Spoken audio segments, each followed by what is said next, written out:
अस्सलाम वालेकुम, मैं हूं इमरान आज़म और आप देख रहे हैं मेरा यूट्यूब चैनल इमरान आज़म व्यूज़। गुज़श्ता 12 घंटों की ताज़ा तरीन अपडेट्स के साथ एक मरतबा फिर आपकी खिदमत में हाजिर हैं। रावलाकोट की सूरत हाल पर हम बात करते रहे हैं और इस वक्त की जो ताज़ा तरीन सूरत हाल है वहाँ पर धरना उसी तरह जारी है और मुज़ाकरात जो पस पर्दा बातचीत हो रही है अभी तक उसमें कोई बड़ा ब्रेक थ्रू सामने नहीं आया।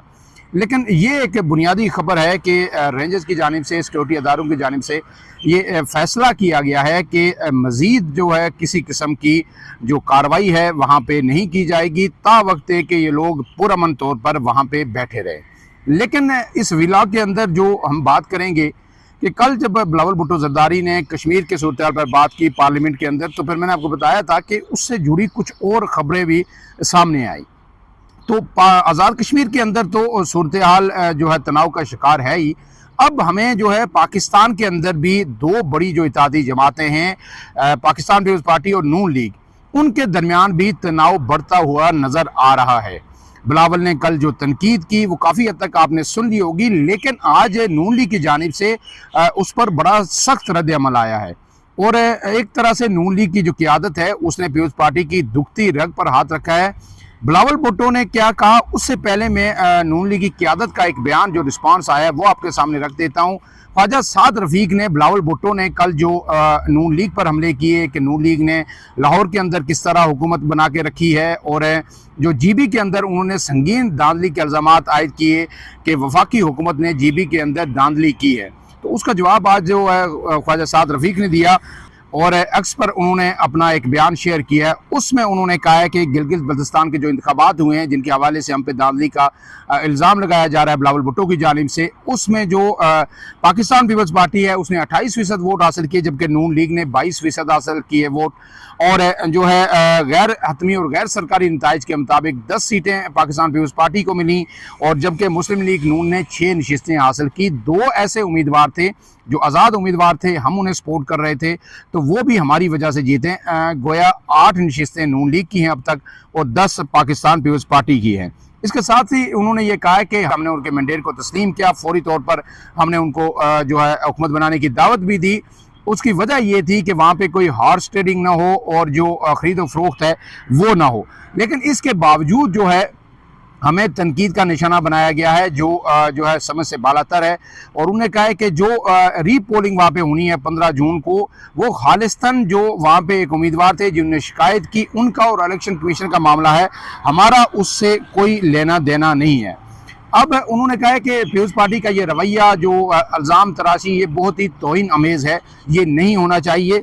लेकिन इसके साथ साथ उन्होंने अपने बयान के अंदर एक बड़ी ही सख्त बात भी की। उन्होंने ये कहा है कि जनाब कराची की मकामी हुकूमत हासिल करने के लिए हर हरबा इस्तेमाल करने वाले और हमारी ज़मानत पर MQM के साथ किए गए वादों से फिरने वाले मुस्लिम लीग को लाहौर में हुकूमत साजी के ताने नहीं दे सकते। हम पीपल्स पार्टी की क़ियादत का बहुत एहतराम करते हैं, इज़्ज़त करते हैं, लेकिन एहतराम की ट्रैफिक एक तरफा नहीं चल सकती। अब उसकी वजह यह है कि बिलावल भुट्टो ने कहा था कि ये धांधली करके, तो जिस तरह इन्होंने नून लीग की हुकूमत लाहौर के अंदर यानी पंजाब के अंदर बनाई फार्म 47 की, वैसे ही गिलगित बल्तिस्तान के अंदर भी ये बनाना चाह रहे हैं। तो उसी पे आज बड़ा सख्त रिस्पांस दिया है ख्वाजा साद रफ़ीक ने और ये इल्ज़ाम आयद किया है कि कराची के अंदर जो हुकूमत बनी है, मकामी हुकूमत, बल्दियाती जो इलेक्शन हुए उसमें जिस वक्त मेयर हैं मुर्तज़ा वहाब, ये सब कुछ मैंडेट छीन के पीपल्स पार्टी ने किया है। तो गोया एक जंग जो है अब शुरू हो गई है। दूसरी तरफ से भी इल्ज़ामात आना शुरू हो गए हैं एक दूसरे पे कि फार्म 47 के जो ताने जो है दिए जा रहे हैं। तो ये 47 की गर्दान आपको पता है कि उस वक्त शुरू हुई थी जब 8 फरवरी को आम इंतखाबात हुए मुल्क के अंदर और पाकिस्तान तहरीक इंसाफ ने ये इल्ज़ाम आयद किया था कि जनाब फार्म 45 पे हम जीते हुए थे, हमारी अक्सरियत थी, उसे अक़लियत में बदला गया फार्म 47 के ज़रिए। अब ये सिलसिला शुरू क्यों हुआ? कल बिलावल ने कश्मीर की बात की, बाकी ओवरऑल सियासी सूरत की बात की, जो है कुछ गिव एंड टेक की बात की, कौमी मफाद के लिए जो है पीछे हटने की बात की, लेकिन उन्होंने कहा था कि कौमी मफाद और नून लीग के मफाद में वाज़ेह फ़र्क होना चाहिए। तो उन्होंने जो अल्फाज कल कोट किए थे जीबी के हवाले से वो मैं आपके सामने रख देता हूँ। उन्होंने कहा था कि बहुत कोशिश की कि मुझे ये तकरीर ना करनी पड़े लेकिन मुझे करनी पड़ी है। उन्होंने कहा हम कौमी मफाद के लिए हर कुर्बानी देने के लिए तैयार है, लेकिन नून लीगी मफाद के लिए एक उंगली भी नहीं कटवाएंगे। नून लीग और कौमी मफाद में کنفیوز ہونے کے لیے اب میں تیار نہیں ہوں۔ اور انہوں نے کہا کہ سہیل وڑائچ صاحب نے ایک کتاب بھی لکھی تھی کہ یہ کمپنی نہیں چلے گی، تو انہوں نے لکھا کہ بالکل انہوں نے درست لکھا تھا، حکومت کا کام ریاست کو اور قوم کو اور ملکی وسائل کو جو ہے تحفظ مہیا کرنا ہوتا ہے، سایہ فراہم کرنا ہوتا ہے۔ تو اگر یہ حکومت یا کوئی بھی حکومت اس میں ناکام ہے تو پھر اس کے رہنے کا جواز نہیں بنتا۔ گویا سہیل وڑائچ صاحب نے جو تازہ کالم لکھا ہے کہ جولائی کے اندر کچھ بڑا ہونے والا ہے، وہ تو پریڈکٹ کر رہے ہیں کہ شاید یہ حکومت چلی جائے، کابینہ کی بات تو اب پیچھے رہ گئی ہے۔ تو اسی طرف جو ہے بلاول بھٹو نے بھی وہی بات کی کہ اگر یہ جو ہے تحفظ نہیں کر سکتی قوم کا، ریاستی اداروں کا، اور اس کو سایہ فراہم نہیں کر سکتی تو اس حکومت کو چلے جانا چاہیے، ان کے رہنے کا جواز نہیں ہے۔ تو یہ بہت بڑی بات ہے۔ اب بلاول بھٹو نے آگے کیا کہا تھا جی بی کے حوالے سے، میں مختصراً وہ آپ کو بتا دیتا ہوں، 3 سے 4 باتیں۔ ایک تو انہوں نے کہا تھا کہ گلگت کی ایک سیٹ کا نتیجہ جو ہے روک کر رکھا گیا اور اس وجہ سے مجھے مجبوراً جو ہے یہ حقائق آپ کو بتانے پڑ رہے ہیں۔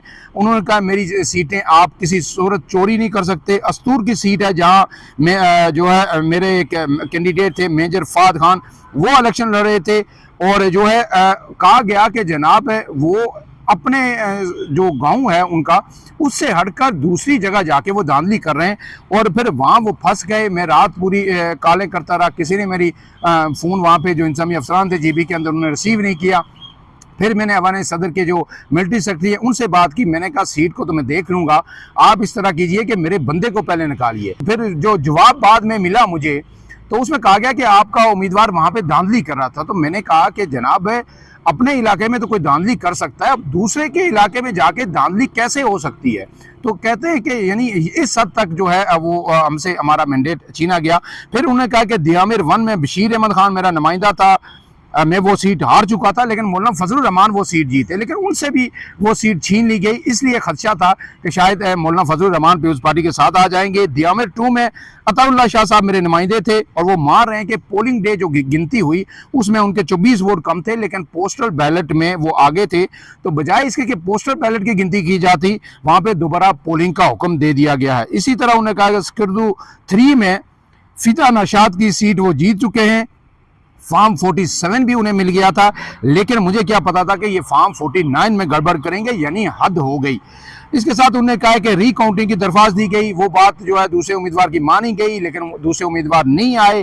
اس کے بعد آر او نے فارم 48 جاری کیا، اور الیکشن کمیشن نے اگلے دن اسے معطل کر کے پھر ری کاؤنٹنگ کا کہا۔ ایک دفعہ پھر جو ہے دوسرے امیدوار مخالف جو تھے وہ ری کاؤنٹنگ میں نہیں آئے، اور فارم 49 بھی جو ہے وہ جاری ہوا، لیکن رات 12 بجے جو الیکشن کمیشن تھے انہوں نے پھر ری کاؤنٹنگ کی ہدایت کر دی۔ یہ جی بی کے عوام کے ساتھ واضح فراڈ ہے، اور انہوں نے کہا ہے کہ جو فارم 45 پہ نون لیگ کی سیٹیں صرف 3 بنتی ہیں، جبکہ انہیں جو ہے 6 تک لایا گیا، اور اب آزاد ملا کے ان کو 8 کر دی گئی ہیں۔ آپ میری سیٹوں کو روک رہے ہیں، میں نے ان تمام باتوں پر کوئی شکایت نہیں کی کیونکہ مجھے مبارک باتیں دی جا رہی تھی، لیکن میرا صرف قصور یہ تھا، معصومانہ قصور یہ تھا کہ پیر بگاڑا صاحب کی بات میں بھول گیا تھا۔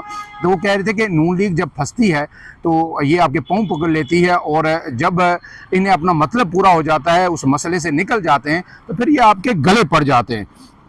تو انہوں نے کہا ہے کہ میرے لیے جو ہے بجٹ یا بجٹ کے اندر پیسے دینا یہ اہم نہیں ہے، میرے لیے جی بی کے عوام اور آزاد کشمیر کے عوام سب سے زیادہ اہم ہیں۔ اب جب دونوں بڑی جماعتوں کے درمیان جو ہے ایک تناؤ کا ماحول بن رہا ہے، تو ایسے میں وزیر اعظم شہباز شریف نے ایک مرتبہ پھر جو اپوزیشن کو دعوت دی ہے کہ آئیے مل بیٹھیے، مذاکرات کیجئے، میثاق جمہوریت کیجئے، اور ہمارے ساتھ جو ہے مل کر اس ملک کو مسائل سے نکالا جائے۔ لیکن اب اس میں آخری سوال یہ ہے کہ سہیل وڑائچ صاحب بھی یہی کچھ کہہ رہے ہیں، بلاول بھٹو اسٹیبلشمنٹ سے بھی بہت ناراض ہیں، جو انہوں نے گفتگو کی اس میں ویلاگ کر چکا ہوں، کشمیر کے تمام صورتحال کا ذمہ دار انہیں ٹھہرایا۔ لیکن اب جی بی کے اندر بھی وہ کہہ رہے ہیں کہ یہ دھاندلی ہو رہی ہے، اور جی بی کے اندر بھی chief election commissioner, chief secretary اور آئی جی کے ذریعے معاملات کنٹرول کیے جا رہے ہیں۔ تو اگر یہ ٹینشن بڑھتی ہے تو کیا پیپلز پارٹی حکومت چھوڑ دے گی؟ سوال یہاں پہ یہ ہے کہ جب 8 فروری کو پی ٹی آئی کہہ رہی تھی کہ دھاندلی ہوئی ہے، آپ کا مینڈیٹ جعلی ہے، نون لیگ کا مینڈیٹ جعلی ہے، آپ نہیں مان رہے تھے، اور پھر اسی مینڈیٹ پہ جو پاکستان پیپلز پارٹی کو صدارت ملی، फिर चेयरमैन सेनेट उनके बने और बाकी गवर्नर्स उसी पैकेज के अंदर शामिल थे, वो बने।